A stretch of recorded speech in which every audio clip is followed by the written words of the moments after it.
পেঁয়াজ আছে, ডিম আছে, আলু আছে, টাইগার আছে। ভাই পেঁয়াজ আসেনি ভাই, থাকলে এক প্যাকেজ পেঁয়াজ দিনছে ভাই। আছে আছে 1 কেজি না, 1 কেজি 30 টাকা। টাকাটা আরে ভাই টাকালে আমাদের কোন লাগবো, টাকাটা খাতায় কোনাতে লিখে রাখেন, পরে আমি দিয়ে দিব। পেঁয়াজ 40 টাকা। ঠিক আছে ভাই, লিখে রাখছি। ইয়ানি কয়দিন ঘুরবো, ঠিক আছে দেখবি।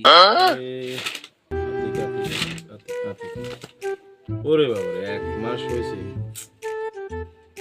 কদ্দুর জানি 1 কেজি পেঁয়াজ নিচ্ছে 40 টাকা। অনটি এটা ভাত ফানি কোনো নাকি থাকি এবার আইয়ক এটা লাগিয়া কল লাগবে। আরে কাসের ভাই, দোকানটা তো অনেক বড় হয়েছে ভাই, এত বড় কবে করছেন ভাই? ভাই কেমন আছে? কি অবস্থা? ওই তোমার কি অবস্থা আসুনি বালা? পাতি তো সবে আছে। আছে মালপাতি সব ভাই। একটা কথা কইতাম, আপনার কাছে তো পেঁয়াজ 40 টাকা ভাড়া আছে, দিবেন না? বুঝি ওই 40 টাকা ওই পেঁয়াজ নিছিলাম যে। আচ্ছা আচ্ছা ঠিক আছে, এটা পরে দিয়ে দিব, আরেকবার আইলে সময় লেগে আইছে। আলু, আরে ডিম জানি আসেনি।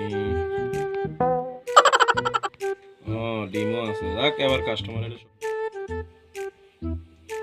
কাসের ভাই ডিম আসেনি ভাই? ডিম থাকলে খালি ডিম দেন, আর আলু থাকলে 1 কেজি আলু দেন। ডিম আলু আসেনি কইতাম নি। আগে তো 1 কেজি পেঁয়াজ নিয়ে যে 1 মাসে ওটে এটা দেয় না। এখন তো হিসাব করছি ডিম আলু আছে দোয়ানো। কিটা কইতাম আছে কইতাম না না নাই কই। ভাই মাতন বলেন না দি আসেনি ভাই। না ভাই না না, ডিম আলু না দে ভাই। ও না ঠিক আছে, মনে হচ্ছে ডিম আলু চাল এক বস্তা নিম। আচ্ছা না থাকলে কি দেবেন? ঠিক আছে হিদুয়ান্তে।